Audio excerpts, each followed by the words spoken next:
मैं कह सकता हूं कि दुखी लोगों की संख्या ज्यादा है। नीचे करो हाथ। प्यारे साथियों, जो पदाधिकारी कार्यकर्ता यहां है उनके लिए एक विशेष संदेश मुझे देना है। मुनेश भाई जब बात कर रहे थे तो वो कह रहे थे कार्यकर्ता, कार्यकर्ता किसी भी संगठन की रीढ़ होता है। आज अगर हम लोगों की बात को सुना जाता है, आज अगर हम लोगों की बात पर कार्य किया जाता है, तो उसके पीछे कौन है आप जानते हैं? उसके पीछे आप सब लोग हैं, हमारी शक्ति। आपकी शक्ति से, क्योंकि लोकतंत्र में लाठियां नहीं गिनी जाती, सर गिने जाते हैं। आपकी शक्ति से सब लोगों को हमारी बात को मानने के लिए मजबूर होना पड़ता। खुशी से नहीं कोई मानता। लेकिन आप मुझे बताओ प्यारे साथियों, क्या हम जब लोकतंत्र में हम समझदार हो गए हैं, तो क्या हमें अपनी राजनीतिक ताकत बनानी चाहिए, नहीं बनानी चाहिए? जोर से बताओ, बनानी चाहिए, नहीं बनानी चाहिए? और जोर से बताओ, बनानी चाहिए, नहीं बनानी चाहिए? अगर आप कह रहे हैं बनानी चाहिए तो मुट्ठी ऐसे बंद कीजिए। ठीक, नीचे करो, कंफ्यूजन ना हो जाए ना, ध्यान रखना पड़ता। तो बनानी चाहिए तो बनेगी कैसे? बनेगी ऐसे, जब हर एक व्यक्ति अपने आप में चंद्रशेखर आजाद बनके, और जिस तरह से 8 घंटे हम लोग पेट पालने के लिए मेहनत करते हैं, 2 घंटे हम लोग पार्टी के लिए निकालकर अपने गांव में जाके, घर घर जाके इस संघर्ष को, इस आंदोलन को, और किस तरह हम अपने जीवन को खुशहाल कर सकते हैं, इस बात को जाके समझाने का काम करेंगे। और उसके बाद जो बात बाबा साहब अम्बेडकर ने 1949 में कही थी कि कमजोर वर्गों में भाईचारा तैयार करेंगे। जब हम जाति व्यवस्था को नहीं मानते कि जाति व्यवस्था, इसके खिलाफ तो बाबा साहब अम्बेडकर ने किताब लिखी है। हम सब एक ही डीएनए के लोग हैं, एक ही मूल के लोग हैं, एक ही वंश के लोग हैं। सम्राट अशोक से लेके सम्राट चंद्रगुप्त मौर्य से सम्राट भरत तक, और आज के चंद्रशेखर और आप सब तक, हम एक ही परिवार के लोग हैं। तो क्या इन परिवारों में हमें भाईचारा नहीं पैदा करना चाहिए? तो हमें अपने भाइयों को, पाल को, प्रजापति को, कश्यप को, सैनी को, मौर्य को, शाक्य को, कुशवा को, बिंद को, राजभर को, केवट को, मल्ला को, निषाद को, गुर्जर को, जाट को, यादव को, पटेल को, तमाम ये जाति का भूत अपने दिमाग से निकाल के उनको, हमको जोड़ के भाईचारा पैदा करना चाहिए। करना चाहिए, नहीं करना चाहिए? जब तक हम इस काम को नहीं करेंगे, तब तक हमारे पास राजनीतिक ताकत कैसे आएगी? और जब तक राजनीतिक ताकत नहीं आएगी, तो जो हम करना चाहते, जो मैंने पार्लियामेंट में कहा था कि जब हमें ताकत मिलेगी तो हम ये पॉलिसी लागू करेंगे कि सबको, चाहे राष्ट्रपति हो या किसान की संतान, सबको शिक्षा एक समान हम दिलाने का काम करें। और ऐसे नहीं ऐसे कि राष्ट्रपति जी से लेके और गांव में काम करने वाले मजदूर के बच्चों को भी एक ही सिलेबस, सरकारी स्कूल, एक ही सिलेबस, सरकारी स्कूल, और स्कूलों में पूर्ण सुविधाएं, पंखों की जगह एसी होंगे, किताबें सरकार उपलब्ध कराएगी, बच्चों को पढ़ने के लिए सिर्फ आना है, और ऐसी पढ़ाई होगी कि विदेश के स्कूल उसका मुकाबला नहीं कर पाएंगे। आज तो हमारे लोग विदेशों की तरफ भागते हैं। मैं आपको विश्वास कहना चाहता हूं, उत्तर प्रदेश में ही हम लोग ऐसे स्कूल बनाने का काम करेंगे कि दुनिया के देश आके उन स्कूलों को देखने का काम करेंगे। ये मैं आपको विश्वास दिलाता हूं। और देखना, आप एक ही टेबल पे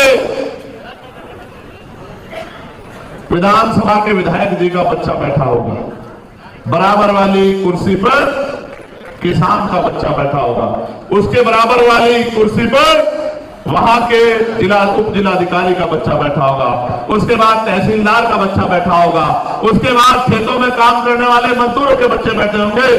एक लाइन से, ना जाति ना धर्म, सबको शिक्षा बराबर मिलेगी। आप मेरी बात को याद रखना, तभी जाके बदलाव होगा। क्योंकि गरीब अच्छी शिक्षा अफोर्ड जो प्राइवेट स्कूलों में मिलती है वो नहीं ले सकते। फिर ऐसे ही हेल्थ पॉलिसी को हम लोग ठीक करेंगे। मैंने अपने हाथों में, मेरे हाथों में मेरे पिता ने दम तोड़ा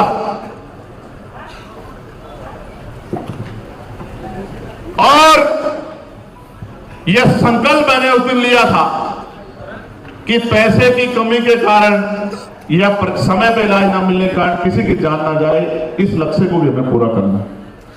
मैं आपको विश्वास दिला कहता हूं आजाद समाज पार्टी की तरफ से, भीम आर्मी की तरफ से, कि ऐसी हेल्थ पॉलिसी लाएंगे कि सरकारी अस्पतालों में ही टेस्ट होंगे, वहीं पर जो है डॉक्टर अवेलेबल होंगे, वहीं पर इलाज होगा, वहीं पर दवाई मिलेगी और अस्पतालों में सुविधा ऐसी होंगी कि उनके मुकाबले का कोई प्राइवेट अस्पताल आसपास दूर दूर तक नहीं दिखेगा। अभी इलाज की कमी, मैंने उत्तर प्रदेश की एक खबर सुनी थी, एक महिला को खुले में प्रसव पीड़ा हुई, डॉक्टर नहीं थे, महिलाओं ने उसको जो है उसकी डिलीवरी कराने का काम किया। मन में इतना तकलीफ हुई कि ये वो प्रदेश है जहां जो लोग धर्म का डंका लेके घूम रहे हैं और जो तमाम तरह की बातें करते हैं, महिलाओं को कहते हैं कि हम इनको देवी मानते हैं, उसी प्रदेश में अखबार उठा के देखो, हर जिले में रोज किसी ना किसी देवी की, जिसको बेटी रूपी देवी मैं कह रहा हूं, जिसको आप कहते हैं हम देवी मानते हैं, उस बेटी की इज्जत के साथ रोज खिलवाड़ हो रहा है। ये हम आपके हमारे सबके सामने, क्योंकि हम पे सारी खबरें इसलिए रहती है कि हमारे बच्चे, हमारी टीम, हमारी संगठन के लोग, हमारे परिवार के लोग गांव-गांव से जुड़े हुए हैं, हर गांव की खबर उनके पास रहती है। और अभी तो बड़े बड़े चैनलों ने चलाया कि 2 दिन में 14 हत्याएं हुई उत्तर प्रदेश में, 14 हत्याएं। प्रतापगढ़ में तो एक परिवार के, एक पिता और 2 बेटों की हत्या हुई और एक अध्यापक को जौनपुर में बहुत दिन पहले मार दिया था, हमीरपुर में, आज तक हत्यारों का पता नहीं। अधिकारियों से बात करते सर 2 दिन में कर देंगे, 4 दिन में कर देंगे। मैं आपको विश्वास दिला के कहता हूं, जिस दिन आजाद समाज पार्टी पर ताकत होगी, कानून व्यवस्था इतनी अच्छी होगी कि पहले तो कोई गुंडा किसी की बच्ची की तरफ आंख उठा के देखने की हिम्मत नहीं कर पाए। हत्या तो दूर की बात है, वो हत्या जैसा शब्द अपने दिमाग में नहीं सोच पाएगा। गरीबों की जमीन छीनी तो बहुत दूर की बात है, गरीबों की जमीन की तरफ आंख उठाकर देखने की हिम्मत भी कोई जुटा नहीं पाएगा। और अगर किसी ने अपराध कर दिया तो उसके परिवार के लोग ये कहा करेंगे कि लोगों को बताया करेंगे कहानियों के तौर पे कि ऐसा अपराध कोई मत करना, क्योंकि उसकी सजा बहुत खतरनाक है। आजाद समाज पार्टी की सरकार की।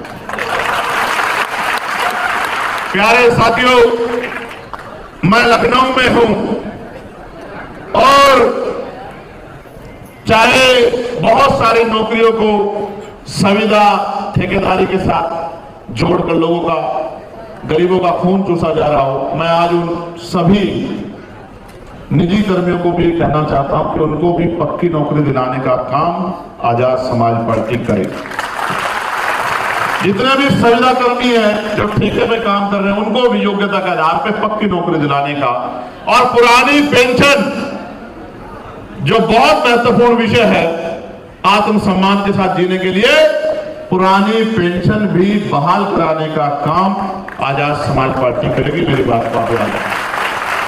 प्रमोशन में रिजर्वेशन,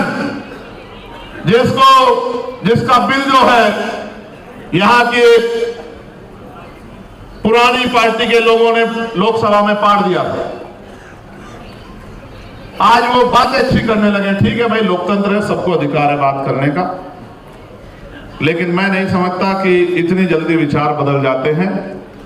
मैं आपको विश्वास दिला कहना चाहता हूं, SC, ST, OBC के कर्मचारियों को प्रमोशन में रिजर्वेशन दिलाने के लिए भी हम लोग एड़ी चोटी का जोड़ लगा के प्रयास करेंगे और उत्तर प्रदेश में तो दिलाने का काम करेंगे। ये मेरा आपसे वादा है। जिन पे घर नहीं है उनको घर, और जिनके पास जमीन और घर नहीं है उनको जमीन और घर, क्योंकि स्वाभिमान सम्मान का जीवन मिले और बहन बेटियों की रक्षा हो, बहन बेटियों का सम्मान हो, उनको दिलाने का काम करें। औद्योगिक क्षेत्र लगा के नौजवानों को रोजगार दिलाने का काम करेंगे।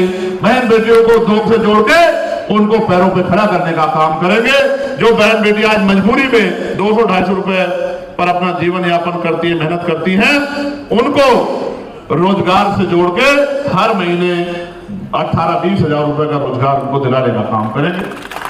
जो आशा आंगनबाड़ी बहनें, भोजन माता, उनके वेतन की वृद्धि, सम्मानीय वेतन वृद्धि हम लोग करने का काम करेंगे।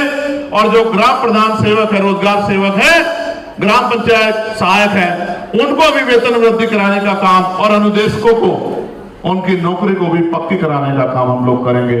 और मैं फिर आपसे कह रहा हूं, कोई काम नामुमकिन नहीं। अगर नामुमकिन नामुमकिन होता तो पहले नहीं हो पाता, वो तो तब हो गया।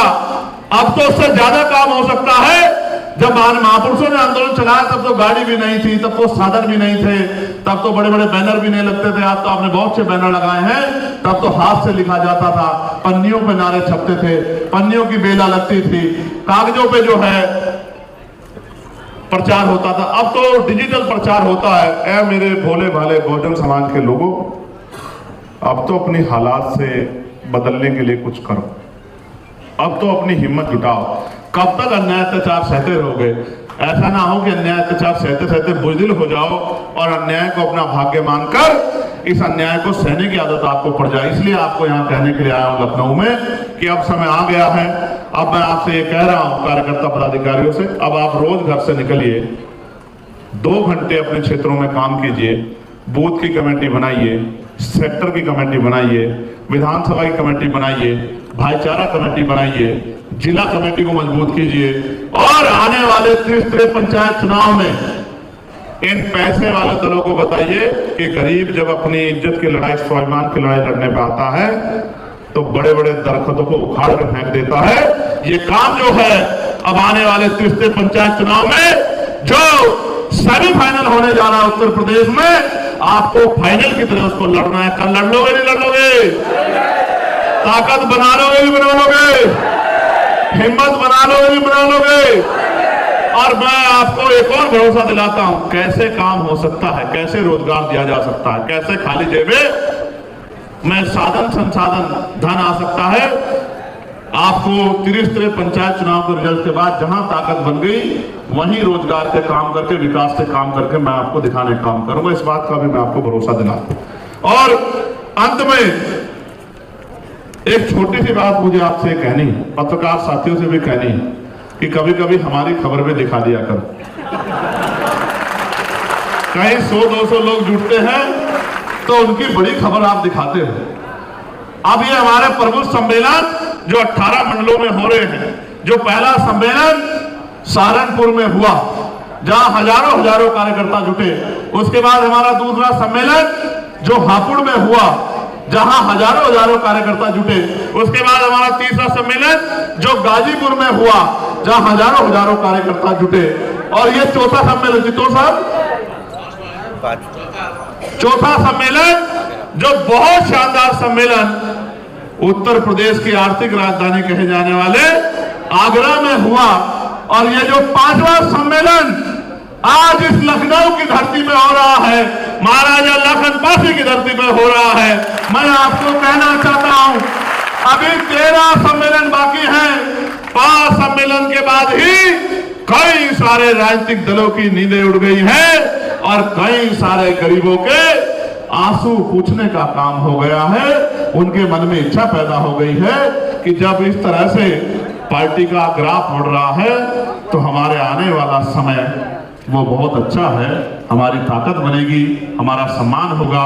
हमें धार्मिक तौर पे जो अन्याय हमारे साथ हो रहा, मैं आपसे कह रहा हूं जनाबो, जो धार्मिक तौर पे अन्याय आज आपके साथ सरकार कर रही है, ये गुंडे प्रदेश छोड़ के भाग जाएंगे। लेकिन आजाद समाज पार्टी हाथ में ताकत होगी, मेरी बात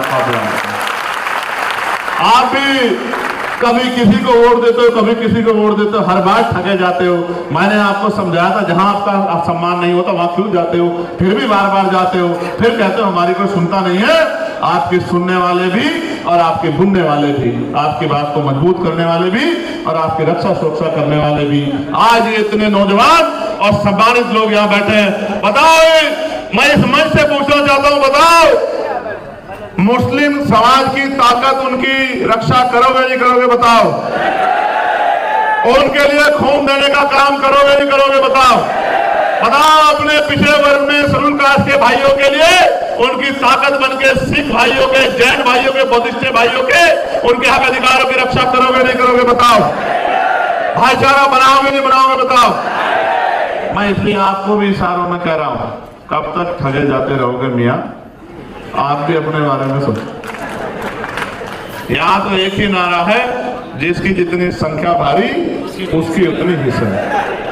तो आप लोग भी मन थोड़ा सा बदल के देखो, फिर आप देखना कि उत्तर प्रदेश की हवा बहुत दूर तक जाएगी।